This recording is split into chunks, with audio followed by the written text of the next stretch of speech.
السلام عليكم ورحمة الله وبركاته.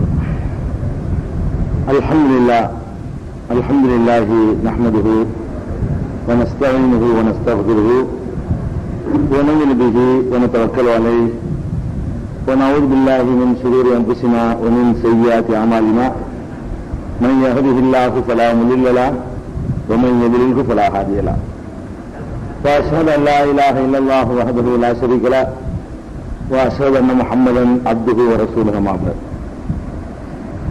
கண்ணியத்திற்குரிய இல்லாமல்ல அல்லாஹு ஜல்ல ஷானஹு தஆலாவின் நல்லடியார்களே, அல்லாஹுடைய பேரருளால் புனிதமிக்க இந்த ரமலான் மாதத்தில் நபிமார்களுடைய வரலாறு என்ற தொடர் நிகழ்ச்சியிலே நாம் எல்லாம் திரளாக பங்கெடுத்து வருகிறோம்.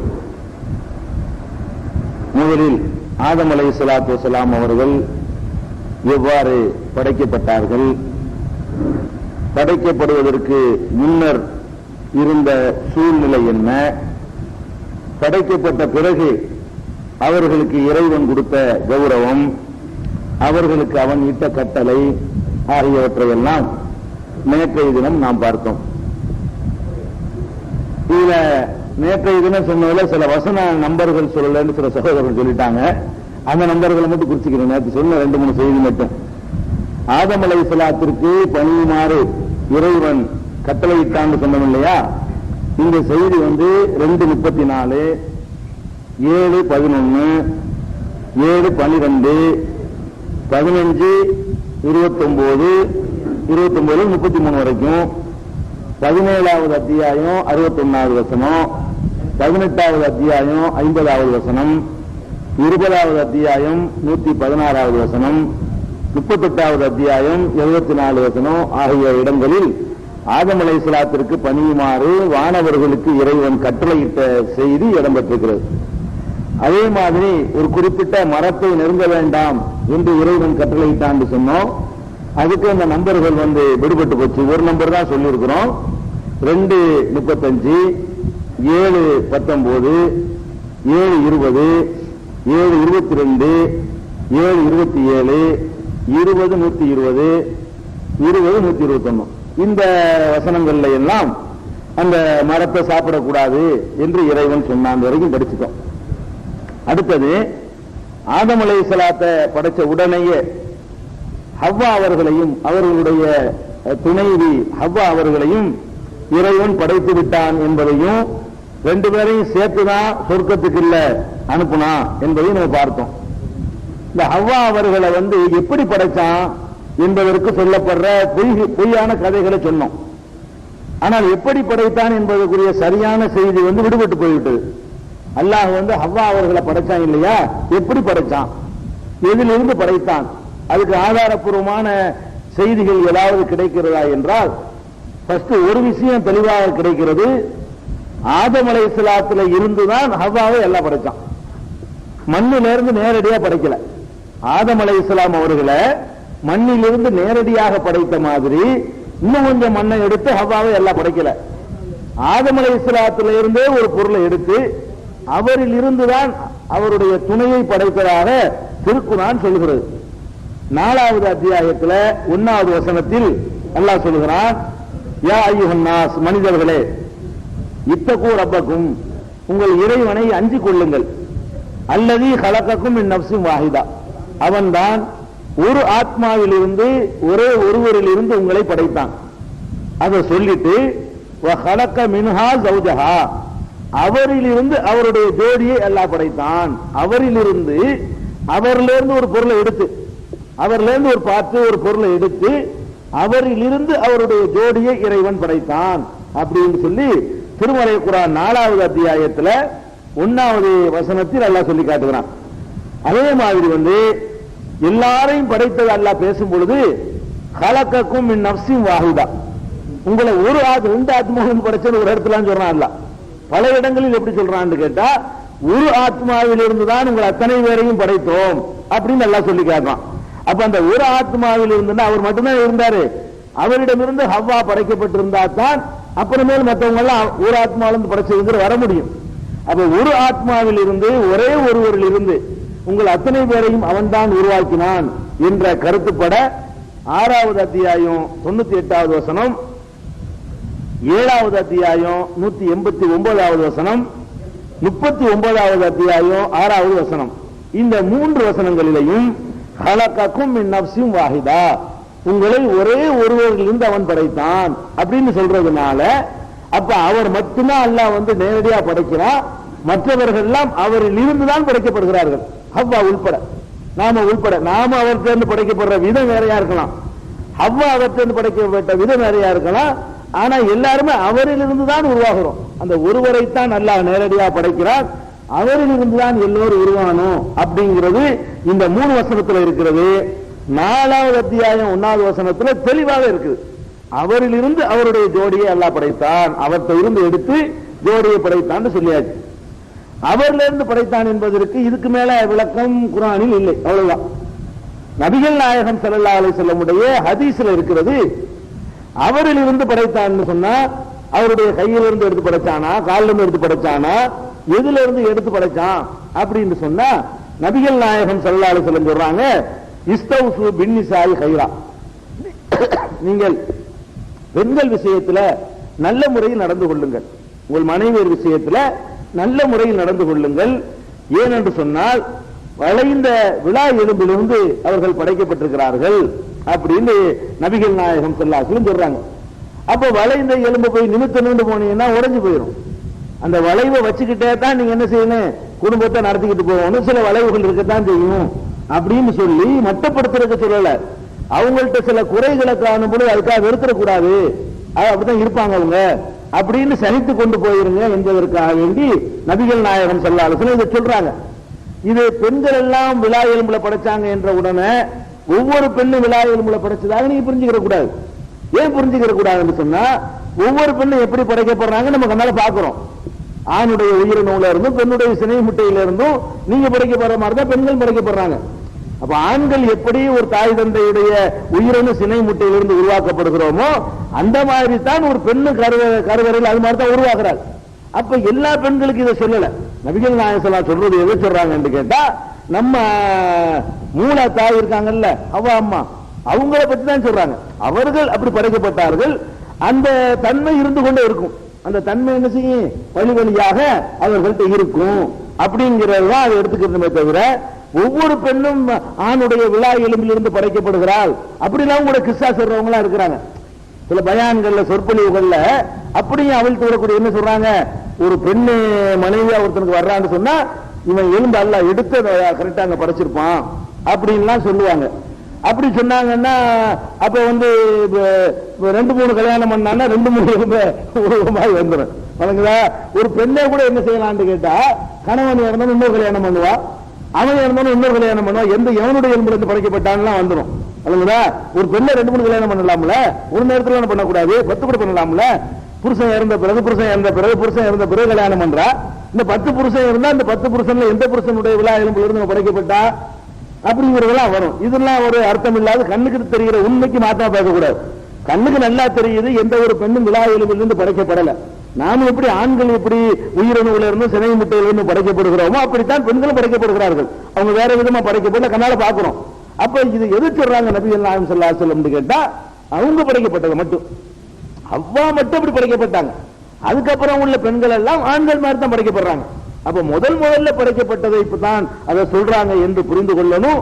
இந்த ஹதீஸ் சஹீஹுல் புகாரியில 5186வது ஹதீஸாக நீங்கள் பார்க்கலாம், 3331வது ஹதீஸாகவும் பார்க்கலாம். 2 இடத்துல இந்த பெண்கள் விழா எலும்பிலிருந்து படைக்கப்பட்டார்கள் என்ற சொல்லி இருக்கிறது. ஹவ்வா படைக்கப்பட்டார்கள் இல்ல, பெண்கள் தான் இருக்கு, பெண் என்றுதான் இருக்கிறது. அதுக்கு அர்த்தம் ஹவ்வா தான். ஏன் அந்த அர்த்தம் கொடுக்கணும்னா இதெல்லாம் சரியா வராது. அது குர்ஆன்ல வேற அவரில் இருந்து அவருடைய ஜோடியை படைத்தோம்னு சொல்றான் இல்லையா அல்லாஹ், அதுக்கு விளக்கமா தான் இருக்குது. அதை வச்சு நம்ம கவனத்தில் வச்சுக்கிறணும். அப்ப ஹவ்வாவை படைத்து ஆதமுக்கு ஜோடியா படைத்து 2 பேரையுமே அல்லாஹ் அந்த இதுக்குள்ள அனுப்பினான், சொர்க்கத்தில் அனுப்பினான். அனுப்பின உடனே 2 பேருமே அந்த தப்பை செய்து விட்டார்கள். அதையும் நம்ம தெரிஞ்சிட்டோம். 2 பேருமே எந்த மரத்தை இறைவன் உண்ணக்கூடாது என்று தடுத்தானோ அந்த மரத்தை உண்டுட்டாங்க. உண்ட உடனே என்ன நடக்குதுன்னு கேட்டா, அவங்களுடைய மறைவிடம் தெரிய ஆரம்பித்தது அப்படின்றது குர்ஆன்ல பல இடங்கள் அதை சொல்லி காட்டுறான். அதுக்கு சில வியாக்கியானங்கள் பலரும் சொல்றாங்க. என்ன சொல்றாங்க என்று கேட்டா, அவர்களுக்கு ஒரு விதமான ஆடையை அல்லாஹ் வந்து அணிவிச்சு இருந்தான். எப்ப அந்த மரத்து கனியை சாப்பிட்டாங்களோ, அந்த மரத்தை சாப்பிட்டாங்களோ, அந்த ஆடை அவிழ்ந்து விழுந்துருச்சு, அந்த ஆடை போயிடுச்சு அப்படின்னு சில பேர் வியாக்கியானம் சொல்றாங்க. இன்னும் சில பேர் என்ன சொல்றாங்கன்னா, அவருடைய ஆடை விலகியது ஒரு அர்த்தம் வைத்துக் கொண்டு இப்படி வியாக்கியானம், ஒரு ஆடை அணிச்சு அல்ல ஆடையோட சேர்த்து வச்சிருந்தா அவங்களுடைய ஆடை வந்து நெஞ்சிருச்சு, விலகிருச்சு அப்படிங்கிறாங்க. இன்னும் சில பேர் என்ன சொல்றாங்கன்னு கேட்டா, அந்த மரத்தை உண்பதற்கு முன்னாடி ரெண்டு பேரிடமிருந்து ஒரு ஒளி வீசிக்கிட்டு இருக்குமா. ஒளி வீசுனுச்சுன்னா நம்ம பார்க்க முடியாதுல்ல, நீங்க சூரியனை நேருக்கு நேரம் அதுவே ஒரு திரையா போயிடும். நம்மள்ட்ட இருந்து லைட் வெளிச்சம் அடிச்சா நிர்வாணமா இருந்தாலும் யாரும் பார்க்க இயலாது, அவன் கண்ணு கூசும். அந்த ஆடையை ஒளி வீசக்கூடிய ஒரு ஒளிவட்டத்தை எல்லாம் ஏற்படுத்தி வைத்திருந்தான். எப்ப அதை சாப்பிட்டாங்களோ ஒளி போனோன்னு எல்லாரும் தெரிஞ்சு போச்சு, அதைத்தான் அது சொல்லுது அப்படின்னு இரண்டாவது ஒரு வியாக்கியானம். மூணாவது வியாக்கியானம் என்னன்னு கேட்டா, அவங்க ஆதம் ஹவ்வாவை அல்லாஹ் படைச்ச உடனே இந்த நகம் இருக்குதுல, மொத்த உடம்பு இப்படித்தான் இருந்துச்சான். நேற்று கதை வேற, அந்த கதை தான் இது வச்சிருக்கிறாங்க.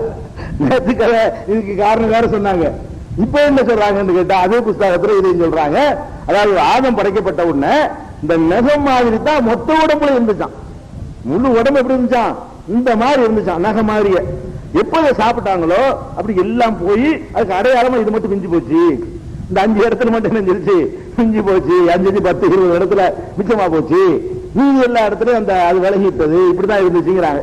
இப்படிதான் பார்க்க நல்லா இருக்கும். இந்த இடத்துல மட்டும்தான் நல்லா இருக்கும். மொத்தத்துக்கு இப்படி இருந்தா என்ன, எப்படி மடக்கிறது, எப்படி இருக்கிறது, அதுல என்ன மென்மை இருக்கு. இந்த மாதிரி நகை மாதிரியே உடம்பு கூட இருந்தா அது என்னமோ அந்த ரோபோட் மாதிரில இருக்கு. அது ஒரு மென்மையெல்லாம் இருக்காது, ஒரு அளந்து கொடுக்கிற தன்மையெல்லாம் இருக்காது. இப்படி எல்லாம் ஒரு கட்டி விட்டுக்கிறாங்க. ஆனா அது என்னன்னு நீங்க கவனிச்சு பார்க்கும் பொழுது, அந்த அந்த ஆடை விலகியதுன்னு சொல்றாங்கல்ல, அதை சொல்லக்கூடிய எல்லா வசனத்தையும் நான் உங்களுக்கு வாசி காட்டுறேன். இந்த 3 அர்த்தத்தையும் சொல்லல, நீங்க சிந்திச்சு பார்த்தாலும் விளங்கிக்கலாம். அண்ணா என்ன சொல்றான்னு கேட்டா, வசுவச லகும ஷைத்தானும், 2 பேருக்கும் ஷைத்தான் தீய எண்ணத்தை ஏற்படுத்தினான். 2 பேருக்கும் எதற்காக ஏற்படுத்தினான்னு கேட்டா, லியுபுதிய லகுமா, அந்த 2 பேருக்கும் வெளிப்படுத்துவதற்காக, மா ஊரிய அன்ஹுமா மின் சௌஆத்திஹிமா, அவர்களுடைய மறைவிடங்களில் எது மறைந்திருந்ததோ, மறைக்கப்பட்டு இருந்ததோ அதை அந்த 2 பேருக்கும் வெளிப்படுத்துவதற்காக வேண்டி ஷைத்தான் தவறான எண்ணத்தை ஏற்படுத்தினான். அப்படி அதாவது அவர்களுக்கு 2 பேருக்கும் வெளிப்படுத்தி காட்டினான் அப்படின்னு ஒரு வாசகம் இதுல இருக்கிறது. இது எங்க இருக்குன்னா 7:20 இருக்கிறது. 7:22 எப்படி இருக்குன்னு கேட்டா, பலம்மா வாக்க ஷஜரத்தை, 2 பேரும் அந்த மரத்தை சாப்பிட்ட உடனே, சுவைத்த உடனே, பதத் லகுமா சௌஆத்துஹுமா, அந்த 2 பேருக்கும் 2 பேருடைய மறைவிடங்களும் தென்பட்டன. 2 பேருக்கும் 2 பேருடைய மறைவிடங்களும் பதத்துனா தோன்றியது, தென்பட்டது அப்படின்னு அல்லாஹ் சொல்லி காட்டுறான். அதுக்கப்புறம் என்ன சொல்றான்னு கேட்டா, 7:27 அல்லாஹ் சொல்லி காட்டுறான், லியுரியஹுமா மின் சௌஆத்திஹிமா, அந்த 2 பேருடைய மறைவிடத்தை அந்த 2 பேருக்கும் காட்டுவதற்காக ஷைத்தான் இந்த மாதிரியான மரத்தை சாப்பிட வச்சுட்டான் அப்படின்னு இருக்கு. 20வது அத்தியாயம் 121வது வசனத்துல, ஃபஅகலா மின்ஹா, 2 பேருமே அதை உண்டார்கள். ஃபபதத் லஹுமா சௌஆத்துஹுமா, 2 பேருக்கும் அவர்களுடைய அந்த மறைவிடம் தென்பட்டது, தோன்றியது, வெளிப்பட்டது அப்படின்னு இருக்குது. அப்ப இந்த 4ல என்ன இருக்குன்னா, அந்த 2 பேருடைய மறைவிடமும் அந்த 2 பேருக்கும் தெரிந்தது அப்படிங்கிற வாசகம் தான் இருக்குது. இந்த தெரிந்ததுன்னா என்ன அர்த்தம், என்ன நம்ம எடுத்துக்கொள்ளணும்னு கேட்டா, பொதுவாக அந்த 2 பேர் உள்ள இருக்கிறாங்க இல்லையா, உள்ள இருக்கும் பொழுது ஆடை அணிந்து கொண்டிருந்ததாகவெல்லாம் எங்கேயுமே சொல்லப்படல. அவர்களுடைய அந்த மறைவிடம் வெளிப்பட்டது அப்படிங்கிறது அங்க வருது. மறைவிடம் வெளிப்பட்டது என்றவொன்னு என்ன செய்யறாங்கன்னா, மூடித்தானே இருக்கணும் என்று ஒரு கருத்தை கொடுக்கிறாங்க. ஆனால் நீங்க இப்படி விளங்கி பாருங்க, கரெக்டா இருக்கிற மாதிரி தெரியும். எப்படி, இந்த மரத்தை சாப்பிடுறதுக்கு முன்னாடி அவர்களுடைய அந்த அந்த ஒரு ஆண் பெண்கிற அந்த உணர்வுகள் அற்றவர்களாக இருக்கிறாங்க. இவர் ஆணா இருக்கிற, பெண்ணா இருக்கிறாங்க. ஆனா ஆணுக்குன்னு ஒரு உணர்வு இருக்கும்ல, அந்த உணர்வு அவருக்கு கிடையாது. பெண்ணுக்குன்னு ஒரு இருக்கும்ல, அதெல்லாம் கிடையாது. ஒரு ஆம்பளை குழந்தைய பொம்பளை குழந்தை நிர்வாணம் என்ன பண்ணு, அது அடிச்சு விளையாண்டுட்டு இருக்கோம். அதை பத்தி எதுலையும் கவனம் செலுத்தாது. 2 பேருக்குமே எதுலையும் ஒரு கவனம் செலுத்தாது. இந்த மாதிரியான ஒரு நிலையில் இருந்தவர்களுக்கு ஒரு பேச்சு துணைக்கு தான், ஒருத்தர் பேச்சு துணைக்கு நினைச்சுக்கிட்டு இருந்தாங்க. இதை திண்ட உடனே ஆஹா இது வேற மாதிரியான உணர்வுகள் தூண்டப்பட்டு ஒருவருடைய அவுரத்து ஒருவருக்கு வந்து அது தெரியுது. அப்பதான் ஆஹா நம்ம இப்ப நிக்கிறோமே அப்படின்னு அப்பதான் அந்த அந்த அந்த பக்குவம் பருவம் அடைஞ்சவன ஒருத்தர் வைக்கப்படுவான அந்த மாதிரியான ஒரு நிலைமையை ஏற்படுத்தக்கூடிய அதுக்குதான் எல்லாம் வந்து அறுத்து வச்சுதான் விளங்குது. தடுத்து இருந்தா அது இருந்தா பிள்ளை குட்டி எல்லாம் பெறணும், அது இங்க நடக்காது, வெளியே போன்னு விரட்டணும்ல. அதெல்லாம் இருந்தா என்ன செய்யும், சந்ததிகள்லாம் பெருக்க வேண்டி இருக்கும். அதெல்லாம் நீங்க பெருக்காம இருந்தா தின்னுட்டு பேசாம இருங்க. அங்க அங்க வந்து என்ன கிடையாது, சந்ததி பெருக்கம்லாம் கிடையாது. நீங்க இந்த சந்ததி எல்லாம் பெருக்கி பிள்ளை எல்லாம் பெறணும்னு நீங்க விரும்பிட்டீங்கன்னா இது தின்னுட்டீங்கன்னா அதெல்லாம் வந்துடும் தன்னால. இந்த மாதிரி தான் அதை வழங்க வேண்டி இருக்கு. சாப்பிட்ட உடனே ரெண்டு பேருக்கும் அவர்களுடைய மறைவிடம் தென்பட ஆரம்பித்து விட்டது. இவருக்கு அவங்க மறைவிடம் தெரியுது, அவங்களுக்கு இவருடைய மறைவிடம் அப்படிங்கிற மாதிரி ஒரு இனக்கவர்ச்சி. அது கொண்டு கருத்து என்னன்னு கேட்டா ஒருவரை பற்றி ஒருவருக்கு ஏற்படக்கூடிய இனக்கவர்ச்சி ஏற்பட்டதுங்கிறதுனாலதான் அதுல வருது பாருங்க. அலைஹிமா நீம் வரக்கில் ஜன்னா, உடனே சொர்க்கத்தினுடைய இலைகளை எடுத்து ஒருத்தர் மறைக்க ஆரம்பிக்கிறாங்க. வெக்கம் வருது, வெக்கமே வரக்கூடிய ஒரு நிலைமை ஏற்படுது. அதுக்கு முன்னாடி வரைக்கும் வெக்கம் இல்லாமல் இருந்தார்கள், நகத்தினால மூடி இருந்துச்சுன்னா சொல்வதை விட இந்த உணர்வு இல்லாமல் இருக்கிறார்கள். இது வந்த உடனே ஒவ்வொருவருக்கும் அடுத்தவருடைய அந்த மறைவிடம் தெரிய ஆரம்பிக்குது. அந்த மறைவிடத்தை அதனுடைய அர்த்தத்தோட பார்க்க ஆரம்பிக்கிறாங்க. அப்படிங்கிற ஒரு கருத்தை அதுல கொடுக்கலாம். இந்த மூணு விதமான கருத்து கொடுத்ததும் அபிப்பிராயம் தான், ஹதீஸ்ல கிடையாது. நாலாவதா நம்ம சொல்லக்கூடியதும் அபிப்பிராயம், அதுல இருந்து விளங்கக்கூடிய கருத்து தான். இதுல எது கரெக்டா விளங்கி கதையை இட்டு கட்டுவதை விட, கதையை ஒரு ஜோடிக்கிறதை விட இதுல இருந்து அந்த மாதிரி விளங்க முடியும்னு சொன்னா அப்படியும் விளங்கி கொள்ளலாம். அதுக்காக கூட எல்லாம் இணைஞ்சிருக்கலாம், வெளியேற்றி இருக்கலாம். இது ஒரு விஷயம் அவங்களுக்கு ஏற்பட்டது, இந்த ஆடையை வளர்க்கிறது என்பதனுடைய கருத்து. அடுத்து என்னன்னு கேட்டா ஆடையை வளர்க்கி முடிச்ச உடனே அல்லாஹ் வந்து அவங்களை வந்து வெளியேற்றலாம். கட்டளை மீறிட்டாங்கல்ல, கட்டளையை மீறின பிறகு அல்லாஹ் வந்து அவங்கள சொர்க்கத்திலிருந்து வெளியேற்றலாம். பெரும்பாலும் என்ன எல்லாருமே என்ன நினைச்சிட்டு இருக்கிறாங்க கேட்டா, இந்த சொர்க்கத்திலிருந்து வெளியேற்றி பூமிக்குள்ள அனுப்பின பிறகு பல வருடங்கள் அழுது அழுது அவர் பாவ மன்னிப்பு கேட்டு அதுக்கு பிறகுதான் அவருடைய பாவம் மன்னிக்கப்பட்டதாகத்தான் எல்லாருமே எழுதி வச்சுக்கிறாங்க. எல்லா கிஸ்ஸாக்கள்லையும் எல்லா ஆதாரப்பூர்வமான வரலாறு எழுதப்படக்கூடிய நூல், கடல்ல விழுந்தவன் அந்த கண்ணீர்ல இருந்து அல்லாஹ் என்ன முத்து பவளம் இதுகளை எல்லாம் படைச்சானா, கடல்ல விழுந்துச்சான். கொஞ்சம் கண்ணீர் வந்து தலையில விழுந்துச்சான். அதுல விழுந்ததுல தான் இந்த மருதாணி குங்குமப்பு பொம்பளைகளுக்கு பிடிக்கிற மாதிரி விஷயத்திலும் சேர்த்துக்கிட்டாங்க. மருதாணி குங்குமப்பு சுருமா இதுகள்லாம் வந்து பொம்பளைகளுக்கு பிடிக்கும்ல, அதுக்காக வந்து அந்த மேட்டர் தான் சேர்த்து அது அந்த கண்ணீர்ல இருந்து வந்துச்சு. ஹவ்வா வரும்போதே பூமிக்கு வரும்பொழுது அழுதுகிட்ட வந்தாங்கல்ல, அழுதுகிட்ட வரும்போது சில கண்ணீர் துளி வந்து கடல்ல விழுந்துருச்சான். அது முத்து பவளத்தம்மா படைச்சு விட்டானா. அது பொம்பளைகளுக்கு ரொம்ப பிடிக்கக்கூடிய விஷயங்கள் தான். முத்து பவளம் நகைகளுக்கு பிடிக்கும். அப்புறம் கடல் பட்டத்தை தாண்டி வந்தவன அங்கிட்டு கொஞ்சம் கண்ணீர் சிந்திருச்சான். அது மருதாணி குங்குமப்பு சுருமா இதுகளை எல்லாம் வந்து அல்லாஹ் வந்து படைச்சான்.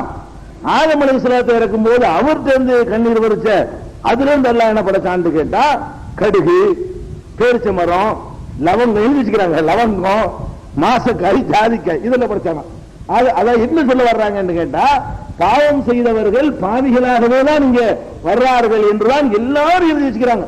ஒருவர் கூட நான் தேடி பார்த்த வகையில ஒருவர் கூட இதை வந்து வித்தியாசமா எழுதல. எல்லாரும் ஏகமான என்ன செய்யறாங்கன்னு கேட்டா, பூமியில வந்து அழுது புலம்பி மன்னிப்பு கேட்டு அதுக்கப்புறம் தான் அதுல அதுக்கு வருஷங்கள் வேற ஒவ்வொருத்தருக்கும் தெரிஞ்ச மாதிரி 90 வருஷம் அழுதாருன்னு ஒருத்தர், 200 வருஷம் அழுதாருன்னு ஒருத்தர், 300 வருஷம் அழுதுகிட்டு இருந்தாருன்னு ஒருத்தர், 1000 வருஷம் அவருக்கு வாழ்நாள் இருந்துச்சான். அதனால 500 வருஷம் அழுதாரு அது ஒருத்தர். அப்ப அழுது அழுது பல வருடங்கள் அழுது அழுது அழுது அழுது நினைஞ்சிட்டாரு, எலும்பு தோளமாகி விட்டாரு இந்த மன்னிப்புக்காக வேண்டி அப்படின்னு எல்லாரும் சொல்றாங்க. ஆனா வந்து நீங்க குர்ஆன் எடுத்து பாத்தீங்கன்னு சொன்னா அப்படி இல்லைன்னு விளங்கிக்கலாம். எப்படி இல்லைன்னு விளங்கிக்கலாம் நீங்க பாருங்க. அதாவது குர்ஆன்ல 7:23 7:24 ரெண்டையும் சேர்த்து படிக்கணும். 7:23 படிங்க, 7:24 படிங்க. ரெண்டையும் சேர்த்தாப்புல படிக்கிறேன் பாருங்க. காலா ரெண்டு பேரும் சொன்னார்கள். எப்ப சொன்னார்கள் வரல, ஆனா எப்ப சொன்னார்கள் வருவேன் உங்களுக்கு வரணும். காலா ரெண்டு பேரும் சொன்னார்கள். ரெண்டு பேரும் யார், ஆதம் ஹவ்வா. ரெண்டு பேரும் சொன்னார்கள், ரப்பனா லலமுனா அம்புசனா, இறைவா எங்களுக்கே நாங்கள் அநீதி இழைத்து விட்டோம். இல்லம் தகஃபிர்லனா, நீ எங்களை மன்னிக்காவிட்டால், தர்ஹம்னா நீ எங்களுக்கு அருள் புரியாவிட்டால், லனகூனன்ன மினல் காசிரீன் நாங்கள் நஷ்டவாளிகளாக ஆகிவிடுவோம் அப்படின்னு சொன்னாங்களா. இது 23. அடுத்த வசனத்துல காலஹபித்து இறங்குங்கள், மன்னிப்பு கேட்டாங்க. மன்னிப்பு கேட்ட உடனேதான் என்ன செய்யறான் அல்ல, அப்புறம் தான் இறங்க சொல்றான். மன்னிப்பு எங்க கேட்கிறாங்க? இப்ப இஹ்பித்து இறங்கி விடுங்கள், அடுத்த வசனத்துல இறங்குங்கள் எல்லாம் சொல்றான். அப்ப இறங்குறதுக்கு முன்னாடி என்ன செஞ்சிட்டாங்க? மன்னிப்பு கேட்டாங்கன்னு விளங்குது.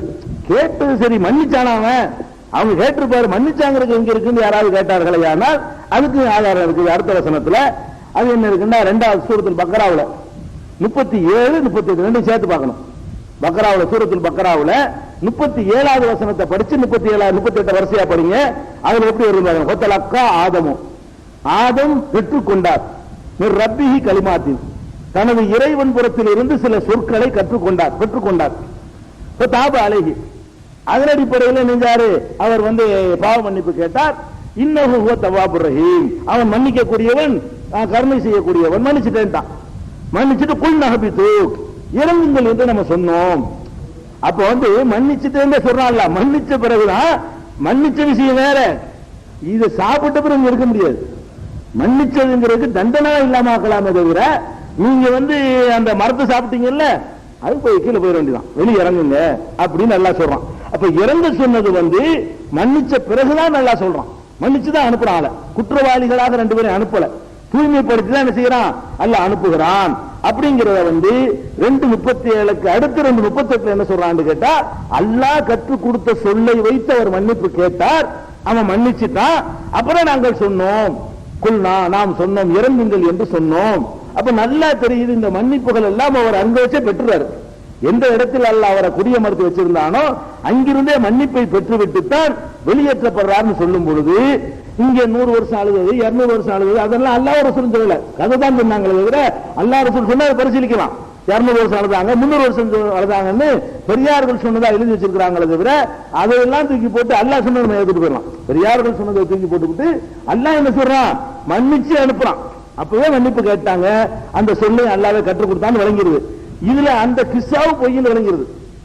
அந்த கிஸ்ஸா, அல்லாஹ் முகமதுடைய பொருட்டால எனக்கு மன்னிப்பு கேளு, அதுலயும் 370 வருஷம் ஆளுது கேட்டாராம். அல்லாஹ் கேட்கலையா. அப்புறமேல என்ன பண்ணாராம்? அல்லாஹ் அந்த முகமதுடைய பொருட்டால என்ன மன்னிச்சுன்னு சும்மா விட்டு பார்த்தாராம். அவர் போட்டு பார்ப்போமேண்டு அல்லாஹ் உடனே மன்னிச்சுட்டு 2 பேரும் அனுப்பிட்டானா. ஜிப்ரீல் அனுப்புனானா, மீகாயில் அனுப்புனானா. ஆனா மனுஷன் பிரேம மனுஷனா இருக்கிற முதல்ல இதை கேட்டு சொல்ல கூடாதா? சும்மா மன்னிச்சுக்கே முகமது பொருட்டால முதல்ல கேட்டு கூடாதா அப்படின்னு சொல்லி உடனே ஜிப்ரீலை அனுப்புனானா, மீகாயில் அனுப்பி மெசேஜ் கொடுத்தானா. அந்த முகமதின் பொருட்டால் முதல்ல கேட்டிருந்தானா அப்பவே எல்லாம் உன்னை மன்னிச்சிருப்பான, 70 வருஷத்தை வேஸ்ட் பண்ணிட்டிய அப்படின்னு சொல்லி ஜிப்ரீல் சொன்னாரா. எழுதிக்கிறாங்க, விசாரிச்சுக்கிறாங்க. அதெல்லாம் நடக்கவே இல்லை. அவர் அங்கேயே என்ன செஞ்சாரு? மன்னிப்பு கேட்டு தான் வந்தார். அதுல கூட மன்னிப்பு கேட்பதற்கு அவர் பயன்படுத்திய சொல்லி என்ன, அதையும் நல்லா சொல்றான். என்ன சொல்றான்? ஆதமும் ரப்பிஹி கலிமாத்தின், இவரை ஐடியா பண்ணி கண்டுபிடிக்கல, ரப்பு அவருக்கு சில சொற்களை கற்றுக் கொடுத்தான். எல்லாத்தையும் அவன் கற்றுக் கொடுக்கணும். ஆரம்ப ஸ்டேஜ்ல மன்னிப்பு கேட்கறது எப்படி, சாப்பிடுறது எப்படிங்கிற வரைக்கும் அவன் தான் ஆரம்பத்தில் கற்றுக் கொடுக்கணும். அந்த நிலையில மனிதன் படைக்கப்படுறான், ஒன்னும் தெரியாம. அப்ப அல்லாஹ் என்ன சொல்றான்னா, தன் புறத்தில் இருந்து சில சொற்களை ஆதம் கற்றுக்கொண்டார், என் புறத்தில் இருந்து, அதை சொல்லி மன்னிப்பு கேட்டார்னு சொல்லிவிட்டான்.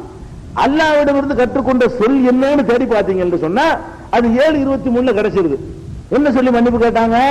ரப்பனா, எங்கள் இறைவா, லலம்னா அம்புசனா, எங்களுக்கு நாங்கள் அநீதி இழைத்து விட்டோம், இல்லம் தகவீர்லனா, நீ எங்களை மன்னிக்கவில்லையானால், எங்களுக்கு அருள் புரியவில்லையானால் நாங்க நஷ்டவாளி ஆயிருமோ, உன்னை விட்டாங்க. இப்படிதான் மன்னிப்பு கேட்கிற மெத்தட். மன்னிப்பு கேட்கறதுனா அவருக்காக என்ன மன்னிச்சிருந்தா இதுல திமுரு தான் இருக்குது. மன்னிப்பு எப்படி கேட்கணும்? எல்லாம் தெரியாம செஞ்சேன், நான் தான் தப்பு செஞ்சுட்டேன், நீ மன்னிக்காட்டி எங்க அவ்வளவுதான். இதான் மன்னிப்பு கேட்கிற மெத்தடு. ஒரு முதலாளிட்ட தப்பு செஞ்சுட்டீங்க, கடையில் வேலை பாக்குறீங்க, முதலாளி தப்பு செஞ்ச முதலாளிட்ட போய் அவருக்காக என்ன மன்னிச்சிருங்க, இந்த அவர் இருக்காருல அவருக்காக என்ன மன்னிச்சிருங்க ஒத்துக்குவாரா? தப்பையும் மன்னிப்பிட்டு என்ன திமுரு தப்பு உணர்ந்துருக்காங்க அப்படி கேட்பாங்க இல்லையா? அப்படி நினைச்சிட்டு இருக்காங்க. பாவம் செஞ்சவன் எப்படி பாவம் மன்னிப்பு கேட்கணும்? தெரியாம செஞ்சான்ல, இனிமே செய்ய மாட்டான்ல, நீ மன்னிக்காட்டி எங்காவது அவ்வளவுதான். நீ தான் உன்னை விட்டா நான் யார்கிட்ட போய் கேட்பேன்? இது மன்னிப்பு கேட்கிற முறை. மனுஷனை இப்படித்தான் விரும்புறாங்க போது அல்லாட்ட மட்டும் என்ன செய்யலாங்கிறாங்க? பாவத்தை செஞ்சு விட்டு அவருக்காக என்ன மன்னிச்சிரு, அவருக்காக உணவு மன்னிக்கணும். நீ செஞ்ச தப்புக்கு நீ உணர்ந்தியா, நீ அழுதியா, நீ கேட்டியா? நல்லா கேட்க மாட்டானா? அப்ப அல்லாஹ் அழகா கற்றுக் கொடுத்திருக்கான் பாருங்க. எங்கள் இறைவா, நாங்கள் எங்களுக்கு அநீதி இழைத்து விட்டோம், நீ எங்களை மன்னிக்கவில்லை, தகவீர்லனா நீ எங்களை மன்னிக்கல என்று சொன்னா, தரகம்னா நீ எங்களுக்கு அருள் புரியல என்று சொன்னா, நக்கும் என்ன மினல் காசிரீன், நாங்க நஷ்டவாளி ஆகிடுவோம். இதான் கேட்கிற முறை. இறைவன்ட்ட மன்னிப்பு கேட்கிற, இன்னைக்கு நீங்க பாவம் செஞ்சா கூட இறைவன்ட்ட மன்னிப்பு கேட்கிற மெத்தட் இதுதான். நாம அநீதி செய்வதை ஒத்துக்கிறணும். அவன் மன்னிக்காட்டி நம்ம கதை முடிஞ்சிருச்சுங்கிறத அவன்கிட்ட முறையிடணும். அதெல்லாம் நாங்க தப்பு செஞ்சுட்டோம்னு ஒத்துக்கிறோம், இனிமே செய்ய மாட்டோம்னு உறுதி எடுக்கணும். நீ மன்னிக்கிறேன்னு அவ்வளவுதான். இதுதான் மன்னிப்பு கேட்கிற முறை. இதுலதான் இறையச்சம் இருக்கிறது. இதுதான் மனிதன் நல்வழி பெறுவதற்கான வாசலும் திறக்கப்படுகிறது. அப்ப இது ஒரு விஷயம். அப்ப பாவங்கள்லாம் மன்னிக்கப்பட்டுத்தான் ரெண்டு பேரும் என்ன செய்யப்படுறாங்க? இறக்கப்படுறாங்களா? இறக்கப்பட்ட உடனே இந்த இறக்கப்பட்டுட்டாங்க முன்னாடி ஒரு விஷயத்தை விளங்கிக்கணும். இந்த சொர்க்கத்திலிருந்து இறக்கப்பட்டாங்க வருதுல, சொர்க்கத்திலான இருந்தாங்க ரெண்டு பேரும் ஜன்னத்தில் குடியிருங்கள் அப்படின்னு அல்லாஹ் சொல்றான். இந்த சொர்க்கத்தில் குடியிருங்கள் என்று சொல்லிவிட்டு சொர்க்கத்திலிருந்து அல்லாஹ் வெளியேற்றினான் என்று சொன்ன உடனே இதுல பலவிதமான கருத்து வேறுபாடுகள் இதுல வருகிறது அறிஞர்களுக்கு மத்தியில். இந்த கருத்து வேறுபாடு இந்த கிஸ்ஸா கருத்து வேறுபாடு இல்ல, கட்டுக்கதையில் உள்ள கருத்து வேறுபாடு இல்ல, அறிவுபூர்வமான ஆதாரங்களின் அடிப்படையில் உள்ள நல்ல ஆரோக்கியமான கருத்து வேறுபாடு. எந்த தரப்பு சொன்னாலும் சான்றுகள் அடிப்படையில் சில கருத்துக்களை வைக்கிறாங்க, அதை நிறைவேற்றணும். அது என்ன கருத்து வருதுன்னு கேட்டா, அவங்க ரெண்டு பேரும் வெளியேற்றப்பட்டார்கள் என்பது உண்மை. வெளியேற்றப்பட்டாங்க 2:38 இருக்குது, 2:36 இருக்குது, 7:24 இருக்குது, 20:123 இருக்குது. இந்த 4 வசனங்கள்ல வெளியே போங்க அப்படின்னு அல்லாஹ் சொல்லிட்டான். இப்ப என்ன பண்றதுன்னா, அல்லாஹ் வெளியேற்றின அந்த ஜன்னத்து என்று சொல்றாங்க, அது என்ன அப்படின்னா 4 கருத்து கொடுக்குறாங்க. ஒவ்வொரு கருத்துக்குள்ள காரணத்தை நான் ரெண்டாவது சொல்றேன். 4 கருத்து என்னன்னு கேட்டா, இப்ப நம்ம எல்லாம் மறுமையில விசாரிக்கப்பட்டு போவோமே ஒரு சொர்க்கம், அந்த சொர்க்கம் என்ன விளங்கி வச்சுக்கிறோமோ அங்கதான் இருந்தாரு, அங்க இருந்தா வருத்தப்பட்டாரு ஒரு கருத்து. சொர்க்கம்னு டக்குனாக நமக்கு நினைவுக்கு வரும், அது ஒரு கருத்து. இன்னொரு சாதாரண சொல்றாங்க, அது சொர்க்கம், அது சொர்க்கங்கிறதுல டவுட் கிடையாது, இந்த சொர்க்கம் இல்ல, இந்த சொர்க்கமா இருக்க முடியாது, இவருக்குன்னு பிரத்யேகமா இல்ல படைச்சா அது முடிஞ்சு விட்டது, அது ஒரு சொர்க்கம் தான், பிரத்யேகமா இவருக்குன்னு படைச்சான் அப்படின்னு 2வது கருத்தை சொல்றாங்க. அது ஏன் இந்த கருத்தை சொன்னாங்க காரணம் இருக்குது, அது ஒரு கருத்து. 3வது கருத்து என்னன்னு கேட்டா, சொர்க்கம்லாம் கிடையாது, பூமியில உள்ள ஒரு உயர்ந்த தோட்டம் அது. அந்த ஜன்னம் அல்லாஹ் எங்க குடியமர்த்தினான்னு சொன்னா, பூமியிலேயே எல்லா வசதிகளும் நிறைந்த ஒரு தோட்டத்துக்குள்ள அவங்களை குடியமர்த்தினான். எல்லாம் கொடுத்துட்டு எல்லா வசதியும் ஆட்டோமேட்டிக் இயற்கையா கிடைக்கிற மாதிரி செஞ்சு வச்சிருந்தான், அதுல இருந்து விரட்டி விட்டான் அப்படின்னு சொல்லி 3வது கருத்து. 4வது கருத்து என்னன்னு கேட்டா, நமக்கு இதுல 2 விதமா புரிஞ்சுக்கிறதுக்கு பல விதமா புரிஞ்சுக்கிற இடம் இருக்கிறதுனால பேசாம இருந்துருவோம், இதுல மௌனம் காக்கிறது நல்லது என்பது 4வது கருத்து. 4மே அறிஞர்கள் தான் சொல்றாங்க. முதல்ல என்ன சொல்றாங்கன்னு கேட்டா, அதாவது அந்த சொர்க்கம் தான், எந்த சொர்க்கம், மறுமையில நம்ம எல்லாம் போகுமே, அதாவது நியாய தீர்ப்பு நாளுக்கு பிறகு அந்த சொர்க்கத்துல தான் அவர் இருந்தார் என்பதற்கு ஃபர்ஸ்ட் அவங்க எடுத்து வைக்கிற ஆதாரம் என்னன்னு கேட்டா, அல்லாஹ் சொர்க்கங்கிற சொல்ல யூஸ் பண்றான், ஜன்னத்துங்கிற சொல்ல அல் ஜன்னத்துங்க, ஆதம் முஸ்குன் அந்த வஸௌஜுக அல் ஜன்னா, அல் ஜன்னா அந்த ஜன்னத்துன்னு அல்லாஹ் சொல்லக்கூடிய நேரத்தில் ஜன்னத்து என்ற உடனே நம்ம கவனத்துக்கு வரக்கூடிய அதுவாகத்தான் இருக்கிறது. நம்ம சுத்தி வளைச்சிட்டு வேற வியாக்கியானம் கொடுக்கணும். அந்த சொல்லுக்கு ஜன்னத்துக்கு நம்ம எந்த ஜன்னத்தை நம்ம பரிசுகிறோம் சொல்றாங்க, அதுக்கு அது ஜன்னத்து தான் எல்லாம் யூஸ் பண்றான். அதே ஜன்னத்துங்கிற வார்த்தை எல்லாம் போட்டிருக்கிறான்னா அப்படின்னு நினைச்சிட்டு போங்களேன். இது ஃபர்ஸ்ட் காரணம், சொர்க்கம் தான் முடிவெடுப்பதற்கு ஃபர்ஸ்ட் காரணம்.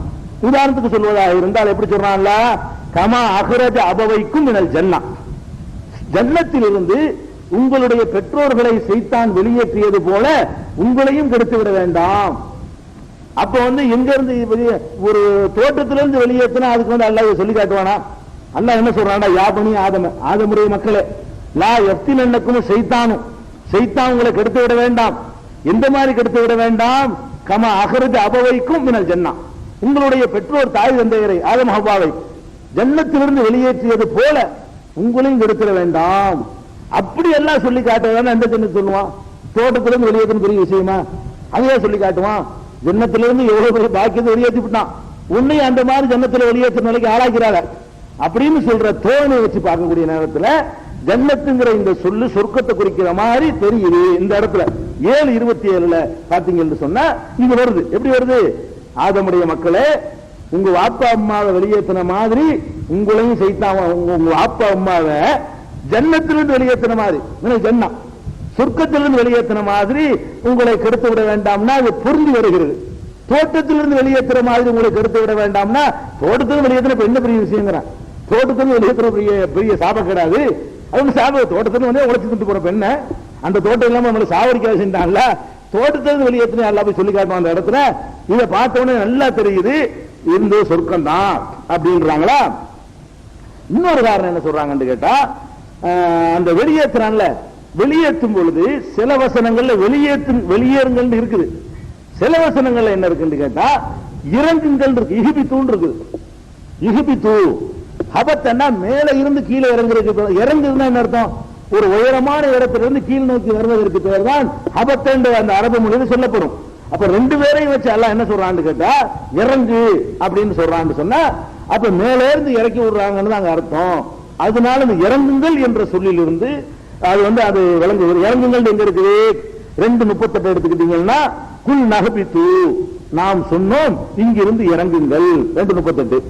2:36 எடுத்துக்கிட்டீங்கன்னா ஒகுல் நஹபித்து நாம் சொன்னோம் எல்லாரும் இறங்குங்க, ஒருவர் மற்றவருக்கு எதிரியா இருப்பீங்க.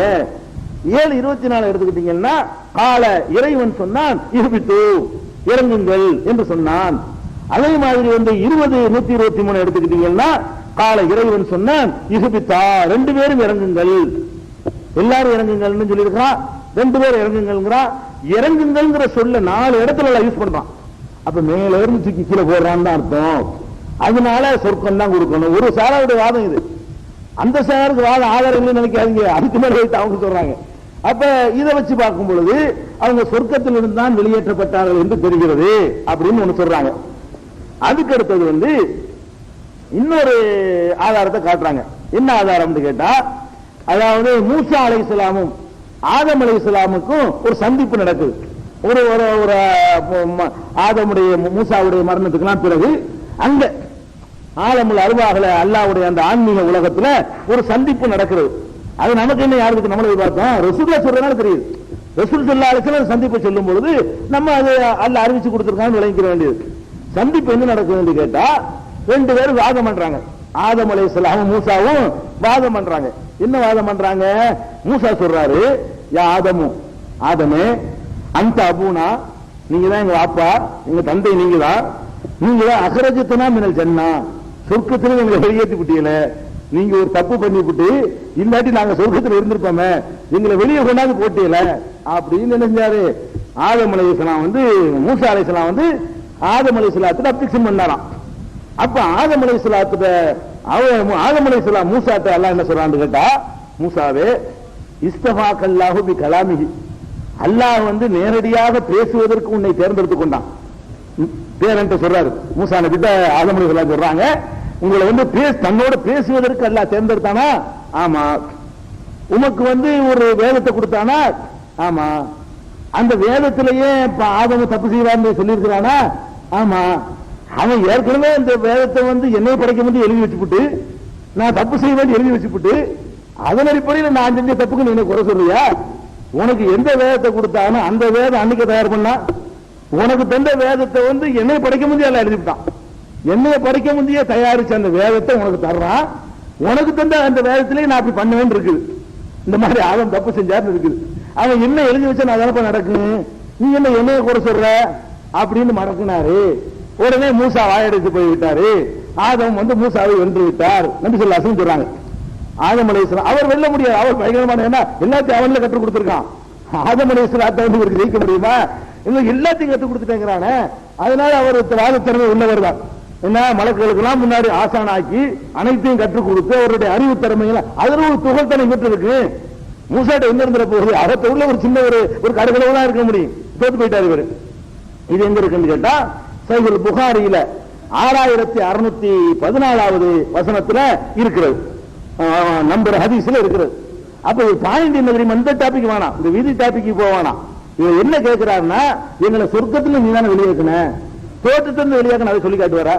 தோட்டத்திலிருந்து வெளியாக்கிட்டிய, தோட்டத்துல 1000 மட்டும் உண்டாக்கிட்டு போற பின்ன வீட்டுல போயிருக்க வேண்டிய போய் ஊட்டி தோட்டமா தானே இருக்குது.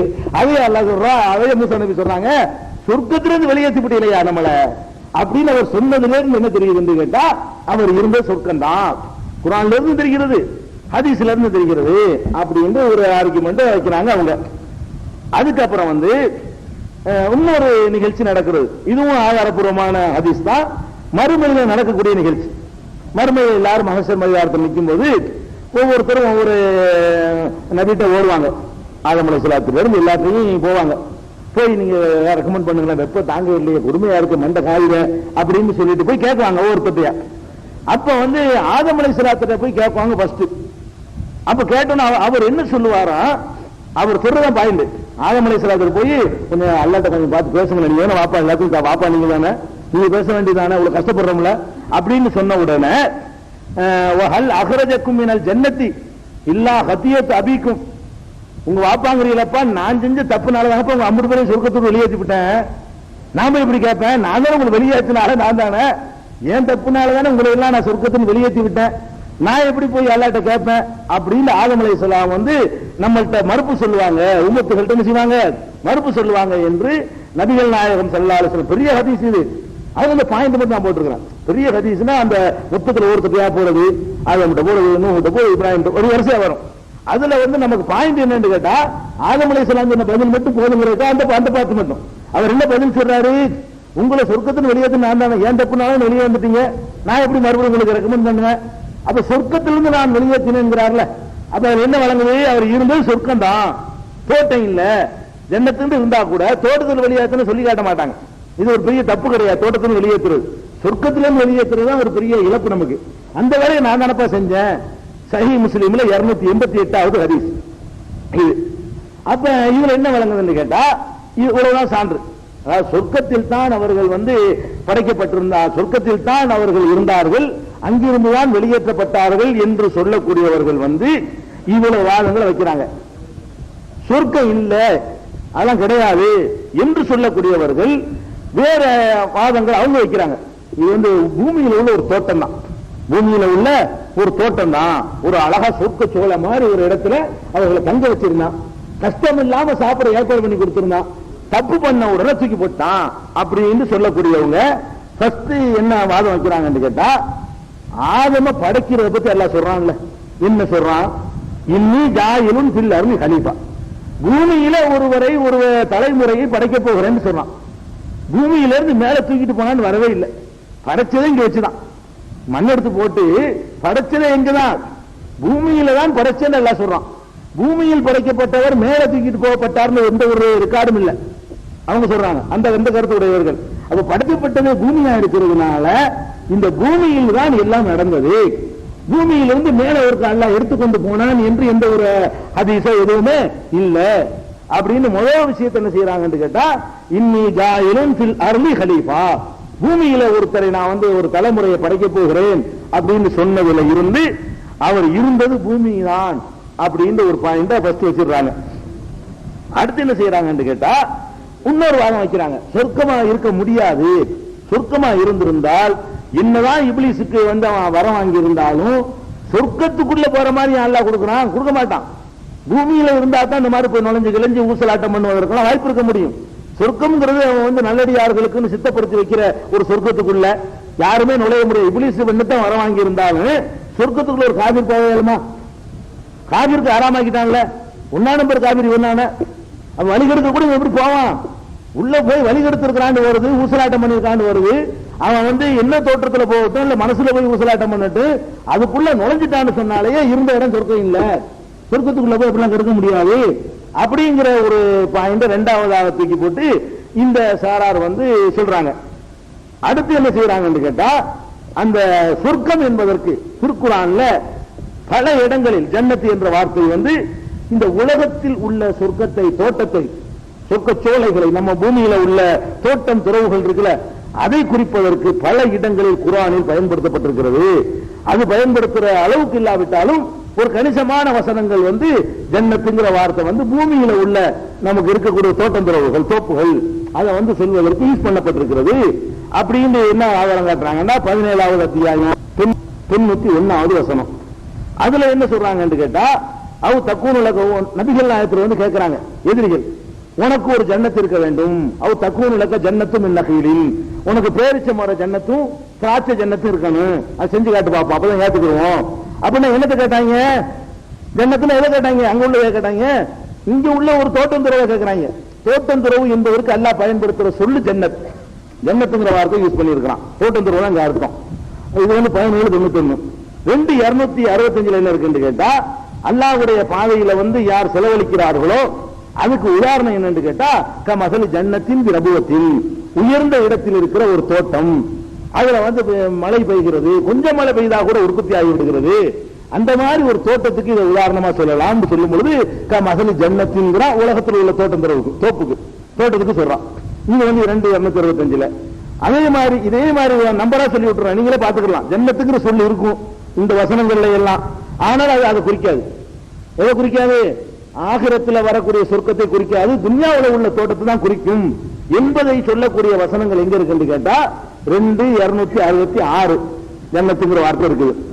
699 6வது அத்தியாயம் 99வது வசனம், 6வது அத்தியாயம் 141வது வசனம், 13வது அத்தியாயம் 4வது வசனம், 17வது அத்தியாயம் 91வது வசனம், 18வது அத்தியாயம் 33வது வசனம், 18வது அத்தியாயம் 35வது வசனம், 18வது அத்தியாயம் 40வது வசனம், 23வது அத்தியாயம் 19வது வசனம், 25வது அத்தியாயம் 8வது வசனம், 26வது அத்தியாயம் 57வது வசனம், 34வது அத்தியாயம் 16வது வசனம், 36வது அத்தியாயம் 34வது வசனம், 44வது அத்தியாயம் 25வது வசனம், 50வது அத்தியாயம் 9வது வசனம், 68வது அத்தியாயம் 17வது வசனம், 71வது அத்தியாயம் 12வது வசனம். இவ்வளவு வசனங்களையும் ஜன்னத்து ஜன்னாத்து என்ற சொல் உலகத்தில் உள்ள தோப்புகளையும் தோட்டங்களையும் குறிப்பதற்கு பயன்படுத்தப்பட்டிருக்கிறது. அது மாதிரி இதை எடுத்துட்டு போங்க அப்படின்னு 2வது பாயிண்ட் கேட்கிறாங்க. ஜன்னத்துங்கிற வார்த்தைக்கு வந்து இந்த அர்த்தம் ஒண்ணு இல்லாத அர்த்தம் ஒண்ணு கிடையாது. பூமியில படைக்கப்பட்டதுனாலையும் இப்லீஸ் போய் உள்ள விளையாண்டு இருக்கிற காரணத்தினாலையும் அப்ப அவர் படைக்கப்பட்டது இங்கதாங்கிறதுனால இப்படி செஞ்சுட்டு போங்க, அதான் கரெக்ட் அப்படிங்கறத அகராதியில் உள்ள அர்த்தம் தான் அப்படின்னு 2வது பாயிண்ட் 3வது பாயிண்ட் சொல்லிவிடுறாங்க.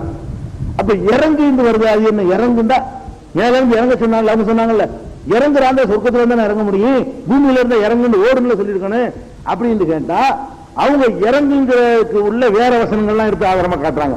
அப்படியா விஷயம்? இங்க பாருங்க, 11வது அத்தியாயம் 48வது வசனத்துல நூஹ் அலைஹிஸ்ஸலாத்தை கப்பல்ல இருந்து இறங்க சொல்றான்ல, அதை சொல்லும்போது அல்லாஹ் என்ன சொல்றான்னு கேட்டா இது யா நூஹு இஹ்பித் பி ஸலாமின் மின்னா, நம்மிடமிருந்து சாந்தி நிலவிட நீர் இறங்குவீராக. வானத்துல ஒரு இறங்கல, இங்க இருந்து இறங்குறாரு, இறங்குவீராக. கொஞ்சம் உயரமான இடத்துல இருந்து இறங்கினாலே போதும், ஆகாயத்திலிருந்து இறங்கணுங்கிற அவசியம் கிடையாது. அது அந்த இஹ்பித்துங்கிற வார்த்தையை வச்சுதானே சொல்றீங்க, அந்த வார்த்தை அந்த இருக்குதுங்கிறாங்க இந்த சாரார். அதே மாதிரி என்ன சொல்றாங்கன்னு கேட்டா பனி இஸ்ராயல்கள் இருக்காங்கல்ல, மூசா நபி உம்மத்து, அவங்கள வந்து ஊரா சுத்த விட்டான்ல, சுத்த விட்டு என்ன அவனே மண்ணு செல்வாங்கிற உணவெல்லாம் கொடுத்தான். அதுக்கப்புறம் என்ன பண்ணிட்டாங்க அந்த ஆளுங்க வந்து எங்களுக்கு இதெல்லாம் சரி வராது, எங்களுக்கு என்ன வேணும், கத்திரிக்காய் வெள்ளரிக்காய் பூண்டு வெங்காயம் இதெல்லாம் வேணும், மீன் பக்கலியா குசாயா பூமியா வதசியா பசலியான்னு சொல்லி இதெல்லாம் வேணும்னு கேட்டாங்க. இதெல்லாம் வேணும் உழைக்கணும், ஊருவா சுத்திட்டு இருக்கும்போது தந்துகிட்டு இருக்கிறேன் நான் அந்த உணவை, இதெல்லாம் வேணும்னு நினைச்சீங்கன்னா ஒரு நகரத்துல நிரந்தரமா தங்குங்க. நாடற்றவர்களா சுத்திட்டு இருந்தாங்க, நாடோடி வாழ்க்கைக்கு முடிவு கொண்டு வாங்க, விவசாயம் பண்ணி நான் திரிங்க, அப்ப எல்லாம் கிடைக்கும், வெங்காயம் பருப்புலாம் இருந்தா விவசாயம் பண்ணணும் அப்படின்னு சொல்லும்போது எல்லாம் என்ன பண்றான்னா இஹ்பித்து மிஸ்ரன், ஏதாவது ஊரில் போய் இறங்குங்கிறான். அப்ப இங்க அங்கிருந்து இறங்கினார் அவரு பனி இஸ்ராயல்கள் வந்து அதே இஹ்பித்துங்கிற வார்த்தை, இஹ்பித்து மிஸ்ரன், ஒரு நகரத்தில் இறங்குங்கள் அப்படின்னு நல்லா சொல்றான். அப்ப நகரத்தில் இறங்குங்கள் அப்படின்னு சொன்னா அப்ப இறங்குங்கிற வார்த்தையை வச்சுக்கிட்டு வானத்திலிருந்து இறங்கினார் நீங்க அர்த்தம் எடுத்தீங்கன்னா அப்ப வானத்திலிருந்து பனி இஸ்ராயல் இறங்கினாங்க, வெளியே ஊருக்கு வெளியே நிற்கிறார்கள் ஊருக்குள்ள போங்கிறான். வெளியே இருக்கிற மக்களை ஊருக்குள்ள போய் தங்குன்னு சொல்வதற்கு எல்லாம் பயன்படுத்தின வார்த்தை என்ன, இஹ்பித்துங்கிற வார்த்தை. அதே மாதிரி இது எங்க இருக்குன்னு கேட்டா 261 இருக்குது, அவங்களுடைய ஒண்ணுக்கு கவுண்டர் கொடுக்குறாங்க இவங்க, 261 இருக்குது. அதே மாதிரி வந்து சில பாறைகளை பற்றி எல்லாம் சொல்லும் பொழுது பாறைகளால் பரவாயில்லை, இவங்க ரொம்ப மோசமா இருக்கிறாங்க, கல் நெஞ்சம் முடிச்சவங்களா இருக்கிறாங்க. இன்ன மினல் ஹிஜாரத்தி லமா யதஃபஜ்ஜரு மின்ஹுல் அன்ஹார், பாறைகள்ல வந்து நீரூற்று பொங்கக்கூடிய பாறைகள் இருக்கின்றன. இன்ன மின்ஹா லமா யஷக்ககு ஃபயஹ்ருஜு மின்ஹுல் மா, பிளந்து அதிலிருந்து தண்ணீர் பீரிட்டு வரக்கூடிய பாறைகளும் உள்ளன. இன்ன மின்ஹா லமா யஹ்பித்து மின் ஹஷியத்தில்லாஹ், அல்லாஹ்வுடைய அச்சத்தினால் உருண்டு விழக்கூடிய பாறைகளும் இருக்கின்றன என்ற இடத்துல யஹ்பித்துங்கறான். வானத்திலிருந்து விழக்கூடிய பாறையா இருக்குது யஹ்பித்துங்கற அந்த அந்த அரபு சொல்லு அங்கேயும் இருக்கிறது. அப்ப மேலேந்து உருண்டு மேலேந்து இப்படி வந்தா போதும், ஆகாயத்திலிருந்து வரணும் அவசியம் கிடையாது. பாறைக்கு அந்த வார்த்தையில யூஸ் பண்ணியிருக்கிறானே 274 யூஸ் பண்ணியிருக்கிறான் இல்லையா, அதனால வந்து அது சரியில்லை, அவங்க வாதம் சரியில்லை அப்படின்னு சொல்லி இவங்க என்ன செய்யறாங்க, அதை மறுத்துறாங்க. அதுக்கடுத்து என்ன செய்யறாங்க, அந்த சாரார் இன்னொரு ஆர்குமெண்ட் வச்சாங்க, நான் விட்டுட்டேன். அல்லாஹ் என்ன சொல்றாங்க, ஆதம் அனுப்பும் போது உலக்கும் பில் அருள் புஸ்தகம், பூமியில உங்களுக்கு வசிப்பிடம் இருக்கிறதுன்னு சொல்லி அனுப்புறான்.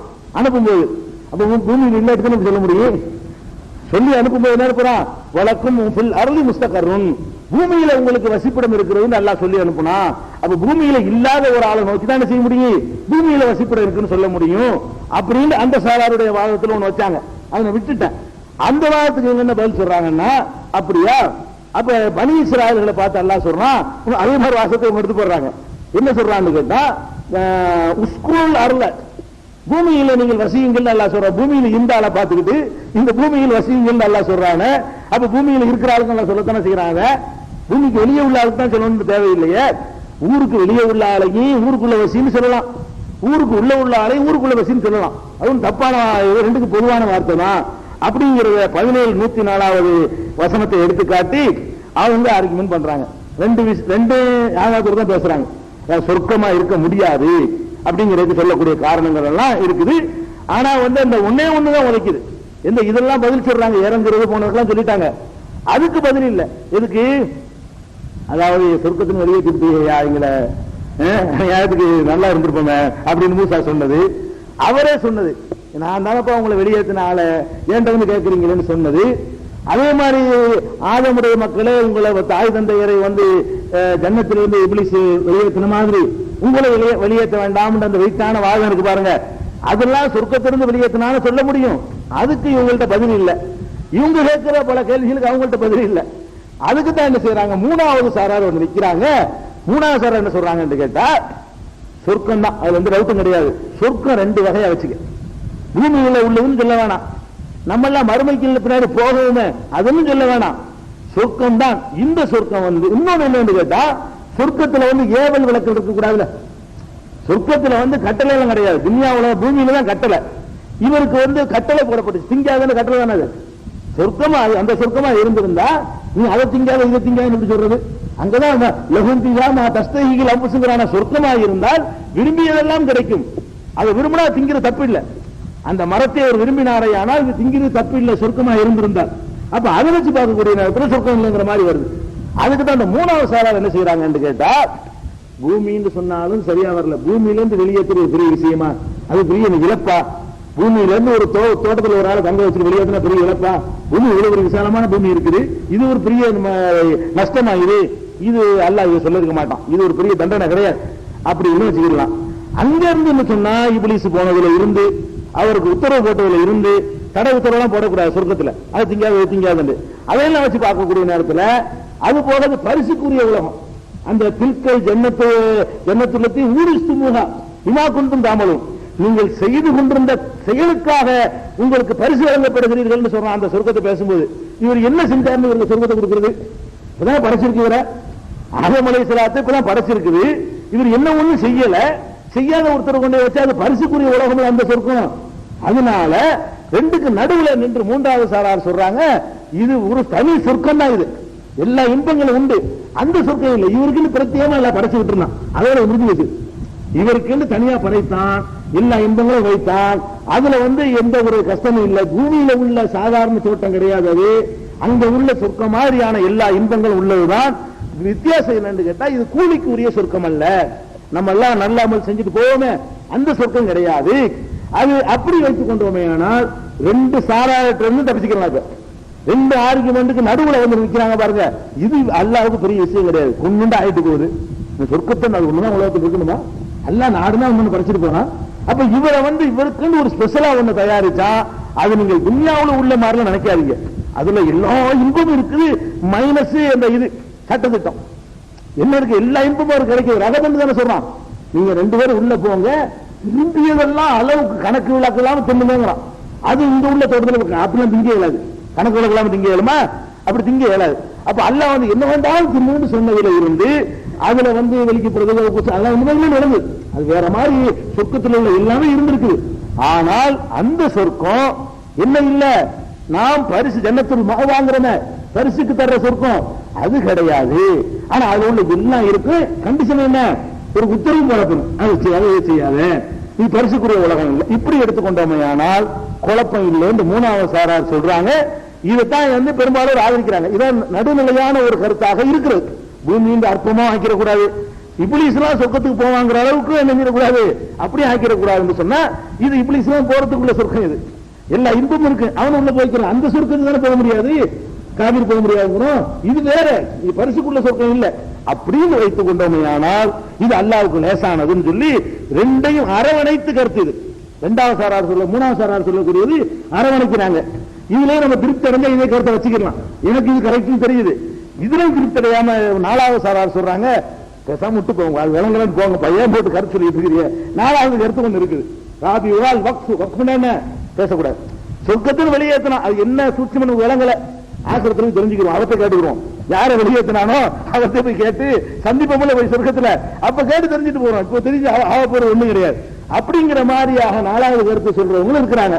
ஆனால் முதல் ரெண்டு கருத்தை விட மூணாவது கருத்து சிறந்ததா இருக்கிறது. அதில் திருப்தி அடையல என்ன நாலாவது கருத்து இருந்துக்கிறீங்க. முதல் ரெண்டு கருத்துல இருந்தீங்கன்னா ஒரு வகையில பார்த்து அற்பமா போயிடும், சொர்க்கங்கள் அவர் வெளியேற்றணும் ஒரு அற்பமான விஷயமா போயிடும். அந்த கருத்துக்கு போனீங்கன்னா இப்லீஸ் உள்ள போனாண்டு வருது, அதுல ஜேவல் விளக்கல் வருதுன்னு வருது, ஒரு அமலம் செய்யாம உள்ள போனார்னு வருது, அதுல இடங்கள் வருது. மூணாவது கருத்துல வந்து இந்த மாதிரி இடங்கள்லாம் இல்ல அப்படின்னு எடுத்துக்கொள்ள வேண்டும் என்று இது இந்த மாதிரி ஆய்வுகள் நம்ம வரவேற்கலாம். இது யாரும் கிஸ்ஸா சொல்லல, இவங்க வந்து இந்த ஆய்வு செஞ்ச எல்லாருமே தகுந்த காரணங்களை வச்சுதான் சொன்னாங்க. கதையை சொல்லிட்டு என்ன செய்யல, இந்த கருத்து வேறுபாடுகளை நம்ம வரவேற்கலாம். ஒண்ணு ஆய்வு பண்ணி ஒண்ணு கரெக்டா இருக்குதோ அதை நம்ம ஏற்றுக்கொள்ளலாம். ஆக அவர்கள் சொர்க்கத்திலிருந்து பிரத்யேகமான சொர்க்கத்திலிருந்து வெளியேற்றப்பட்டார்கள், அவருக்கு உள்ள சிறப்பான சொர்க்கத்திலிருந்து வெளியேற்றப்பட்டார்கள். எனக்கு கரெக்டா தெரியுது, உங்களுக்கு எது கரெக்டாக எடுத்துக்கிட்டு போங்க. வரங்களா, நான் ஏன் கருத்தை திணிக்க முடியாது. இதுல தெளிவாக இல்லாத ஒன்றுல வந்துகிட்டு எனக்கு சரின்னு படுவதையும் சொல்றேன், அவ்வளவுதான். அது இதை கிஸ்ஸா அடிப்படையில் நம்ப கூடாது, இதான் விஷயம். அப்ப ஆதம் அலைஹிஸ்ஸலாத்தை வந்து அங்க இருந்து அவங்க வந்து வெளியேற்றின உடனே இப்படி வெளியேற்றினான் அப்படின்னா ஏதோ அது பிரத்யேகமான சொர்க்கம் என்னவோ வச்சுக்கிட்டேன். வெளியேற்றின உடனே கிஸ்ஸா எழுதி வச்சுக்கிறாங்க. என்ன கிஸ்ஸான்னு பாருங்க. வெளியேற்றின உடனே ஆதம் அலைஹிஸ்ஸலாத்துக்கு இலங்கையில கொண்டு போட்டான். அல்ல சரந்தீபு மலை, சரந்தீப்னா இலங்கைக்கு பேரு, பழைய காலத்து பேரு. அப்ப சரந்தீபுல கொண்டு ஆதம் அலைஹிஸ்ஸலாத்தை போட்டானா. ஹவ்வாவை கொண்டு போய் என்ன பண்ணானா, ஜித்தாவுல போட்டானா. சவுதி அரேபியாவில் இருக்கிற ஜித்தா அங்க கொண்டு போய் போட்டானா. அதுக்கு ஒரு காரணம், இந்த ஜித்தாங்கிற வார்த்தை இருக்குல்ல, இந்த ஜித்தாங்கிறது வந்து அரபு மொழியில பாட்டிக்கு வந்து ஜத்தான்னு சொல்லுவாங்க. ஜத்துனா தாத்தா, ஜத்தத்துனா பாட்டி. நம்ம பாட்டி அங்க இறங்கினதுனால ஜத்தாண்டு பேர் வந்து ஜித்தாண்டு மாறிடுச்சுன்னு வியாக்கியானம் வேற. அந்த ஊருக்கு ஜித்தாண்டு பேர் இருக்குல்ல, அது ஜித்தா கிடையாது, ஜத்தாண்டு தான் இருந்துச்சு. ஜத்தாண்டா பாட்டின்னு அர்த்தம். நம்ம பாட்டி ஹவ்வா பாட்டி அங்க இறங்கினதுனால அந்த ஊருக்கு அப்படி பேர் இருந்து அதுக்கு ஒரு கிஸ்ஸாவும் ஜோடிச்சு, அது கதை. அப்ப ரெண்டு பேரும் இப்படி பிரிச்சு ரெண்டு இடத்துல இலங்கையில இங்க அனுப்புனா அவங்களை அங்க அனுப்பணும் அப்படிங்கிற மாதிரியாக இறக்கிட்டானா. அது எத்தனை வருஷம் பிரிஞ்சிருந்தாங்களா, ஒரு வருஷம் 2 வருஷமா? இவ்வளவு பெரிய பூமியில 2 இடத்துல கூட தேடி கண்டுபிடிக்கலுமா? நான் கேட்கிறேன். எந்த ஒரு சேட்டலைட் ஒன்னும் இல்லாத, போன் இல்லாத, பேப்பர் இல்லாத, டிவி இல்லாத காலத்தில் எப்படி ஒருத்தர் கண்டுபிடிக்கிறது? ஒரு பூமியில கண்டுபிடிக்கலாது தானே. பல 100 வருஷங்கள் இங்க தனியா கிடந்தாங்களோ அங்க தனியா கிடந்தாங்களா அப்படிங்கிற மாதிரி என்ன செய்யறாங்க, அதை எழுதி வச்சிருக்கிறாங்க. இதுக்கு எந்த ஒரு சான்றுமே கிடையாது. 2 பேரும் சேர்ந்து இறங்குங்கன்னா இறக்கும்போது அல்ல என்ன சொல்றான்னு கேட்டா, இருந்தது 2 பேரு பன்மையா சொல்றான். இது எல்லாரும் சேர்ந்து இறங்குங்க, ஜமியா 50 பேர் இறங்குங்கிறான். அப்ப முதுகுல சுமந்துக்கிற ஆட்களோடு சேர்த்து இறங்க சொல்றான். இருந்த 2 இருந்தாலும் அவர் முதுகுல நம்ம எல்லாம் இருந்தோம்ல, 2 பேரும் இறக்கினா கூட அவருக்குள்ள நம்ம எல்லாம் இருந்தோம். அதனால என்ன செய்யறோம், 50 பேர் இறங்கலாம் அப்படின்ட்டான். எல்லாரும் ஓடு அப்படின்ட்டான். அப்ப எல்லாம் ஓடுங்க போது 2 பேரும் சேர விட்டா தானே எல்லாரும் வர முடியும். இது பிரிச்சு விட்டா எல்லாரும் வர்றதுங்கிறேன். அப்ப அல்லாஹ் வந்து உற்பத்தி ஆக்குறதுக்காக வேண்டி மனித குலத்தை பெருக்கிறதுக்காக வேண்டி விரட்டி விடுறாங்க போது அதை போய் அதுவும் பாவத்தை மன்னிச்சுட்டு, அது நீங்க அவன் இனிமே தண்டிக்க கூடாது. பாவத்தை வந்து மன்னிச்சுட்டு அனுப்பி விடுறாங்க. இல்ல நீ அங்க ஒரு ஆள் இந்த ஒரு ஆளுக்கு போடணும் அப்படி அல்லாஹ் சொன்னா நம்ம ஒத்துக்குருவோம். அல்லாஹ் அப்படித்தான் செஞ்சான்னா நம்ம அதை கையில கேட்க மாட்டோம். அல்லாஹ் செஞ்சான்னு குர்ஆன்ல இல்ல. அல்லாஹ்வுடைய ரசூல் ஸல்லல்லாஹு அலைஹி வஸல்லம் வந்து ஆதம வந்து சிரோன்ல அல்லாஹ் இறக்குனா, இதுக்கு என்ன ஆதாரம் கேட்டா, இவங்க ஆதம் மலைன்னு இருக்கு கொழும்புல, இலங்கையில போனீங்கன்னா ஆதம் மலைன்னு ஒரு மலை இருக்குங்க. அந்த மலையில வந்து ஒரு பாதம் மாதிரி இருக்கும். இது ஆதமா நபியுடைய பாதம் தான் நேரம் இறங்கினாத பாதம் பதிஞ்சிருக்கும் இவங்க. இதே மலைக்கு வந்து அவன் என்ன சொல்லுவான்னு கேட்டா, வேற இந்து சகோதரர் என்ன பண்ணுவாங்கன்னு கேட்டா, சிவனடி பாதம் ஆனந்த பாதம்ங்கிறாங்கல்ல, அது சிவனுடைய பாதம், சிவனடி பாதம் சொல்லி அவன் சிவமலைங்கிறாங்க, ஆதமலைங்கிறாங்க, அவன் சிவமலைங்கிறான். அவன் என்ன செய்யறான், சிங்களவர் என்ன பண்றான், அது புத்தருடைய பாதங்கிறான். ஆக இந்த கிறிஸ்தா தான் அதுக்கு ஆதாரமா இருக்கே தவிர ஆதம் அலைஹிஸ்ஸலாம் அங்க இறங்கினாங்க என்பதற்கு எந்த விதமான ரிகார்ட்ஸும் கிடையாது. எதை வச்சு சொல்லுவாங்கன்னா, ராமேஸ்வரத்துல காபில் ஹாபில் கபர் இருக்குல்ல, ஆதமுடைய 2 மகன்களுக்கு கபர் எங்க இருக்குது? ராமேஸ்வரத்துல இருக்குது. அப்ப ராமேஸ்வரம் இலங்கையெல்லாம் ஒன்னா சேர்ந்து இருந்துச்சு. அப்பெல்லாம் கடல் கிடையாது, அந்த இடத்துல கடல் கிடையாது. ஒரு கடல் கோளுக்கு பிறகுதான் இலங்கை வந்து இந்தியாவிலிருந்து பிரியுது, தமிழ்நாட்டிலிருந்து பிரியுது. அப்ப எல்லாம் ஒன்னா இருந்த நேரத்துல இருந்து ஈஸியா வந்துடலாம். அதுல 60 முழம் இருக்கும் பொழுது ஈஸியா நடந்துடலாம் இல்லைங்க. 60 முழம் ஒருத்தர் இருந்தாருன்னு சொன்னா அவர் இங்க இருந்து விழுப்புரம் போறதுக்கு 1/2 மணி நேரத்துக்கு வருவாரு. 60 முழம்னா கால் 30 பாதி உங்களுக்கு இருக்குதுல்ல. அதாவது உங்களுடைய காலுடைய அகலம் வந்து நீங்க 5 அடி இருந்தீங்கன்னா 2 அடி வந்து காலுக்கு ஒதுக்கியாச்சுல. அப்ப 60 அடி உள்ளது 30 அடி வைப்பாங்கல்ல, ஒரு அடி வச்சு 30ல ஒரு கால எடுத்து வச்சாருன்னு சொன்னா 30 முழம் போயிரும்ல. அப்ப அவர் விழுப்புரத்துக்கு போறதுக்கு கூட அவருக்கு 1/2 மணி நேரம் தேவைப்படாது. அந்த காலத்துல அது பாருங்க, அந்த பயணம்லாம் இல்லாத காலத்துல வாழணுங்கிறதுக்காக எல்லாம் வசனமாக்கிருக்கலாம். நமக்கு வந்து அவரை விட வேகமா போயிருவோம். நம்ம என்ன சைக்கிள் மோட்டர் கார்னு வச்சுக்கிட்டு அவரை விட வேகமா போறது சாமான்லாம் கண்டுபிடிச்சு நம்மளை குறைச்சு விட்டான். அவர் உலகத்துக்குலாம் போகணும், பல வேலைகள் அவருக்கு இருக்கிற காரணத்தினால அவர் என்ன பண்ணிவிட்டான், அவ்வளவு உயரமா எல்லாம் படைச்சு வச்சிருக்கான். அவர் ஜோடி அந்த மாதிரி தான் படைச்சிருப்பான். அவருடைய அப்பதான் சரியா மேட்சா இருக்குங்கிறதுனால வேண்டாம் கொஞ்சம் 60 55 இருக்கலாம். அப்ப அந்த மாதிரி படைச்சிருக்கையில வந்து ராமேஸ்வரத்துக்கு வந்திருக்கலாம் தானே அப்படின்னு காரணம் காட்டிக்கிட்டு அதனால கொழும்புல தான் இறங்கினாங்க, இலங்கையில தான் இறங்கினாங்க அப்படின்னு சொல்லிக்கிடுவாங்க. அதுக்கு மேல என்ன சொல்லுவாங்க தெரியுமா, இந்த சேது ரஸ்தான் சொல்றாங்கல்ல, அது சீது ஆதம் அலைஹிஸ்ஸலாம் இன்னொரு மகன் பேர் சீது நபி. அந்த சீது நபி அங்க இருந்த சீதுதான் சேதுண்டாயி சேது ரஸ்தா அப்படின்னு சேது சமுத்திர திட்டம் சேது ரஸ்தான் சொல்றாங்கல்ல. சேது ரஸ்தா தான் உங்களுக்கு இப்ப ஈஸ்ட் கோஸ்டா இருக்கு, ஈசிஆர். இந்த ஈசிஆர்ங்கிற கிழக்கு கடற்கரை சாலை, அதுக்கு பேர் தான் பழைய பேர் என்னது, சேது ரஸ்தான் பேரு. அப்ப அவர் பேர்ல இந்த சாலை இருக்கு பாருங்க, கிழக்கு கடற்கரை சாலை. அப்படி போனா ராமேஸ்வரம் அப்படி கடற்கரை ஓரமா போகும்.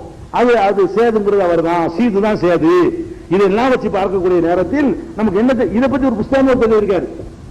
என்ன புத்தகம் அது? உங்களுக்கு தான் என்ன, சேது முதல் இல்லைங்க, மூலாண்டாண்டு ஒருத்தர் இருக்காரு, சேது முதல் சிந்து வரைன்னு ஒரு புத்தகம். சேது முதல் சிந்து வரைன்னு அது இந்தியாவில் ஆதம் அலைஹிஸ்ஸலாம் இறங்கினாங்க. இந்த மாதிரி விஷயங்கள் வச்சுக்கிட்டு ஆதம் மலை, ஹாபில் சேது, இது மாதிரியான வார்த்தைகளை வைத்துக் கொண்டு இங்கதான் இறங்கினாங்கிற மாதிரி சில வாதங்களை வந்து என்ன செய்யறாங்க, அவங்க எல்லாம் சொல்லி வச்சிருக்கிறாங்க. ஆனால் ஆதம் அலைஹிஸ்ஸலாமும் ஹவ்வா அலைஹிஸ்ஸலாமும் இறங்குனது வந்து மக்காவில் தான் இறங்கினாங்க.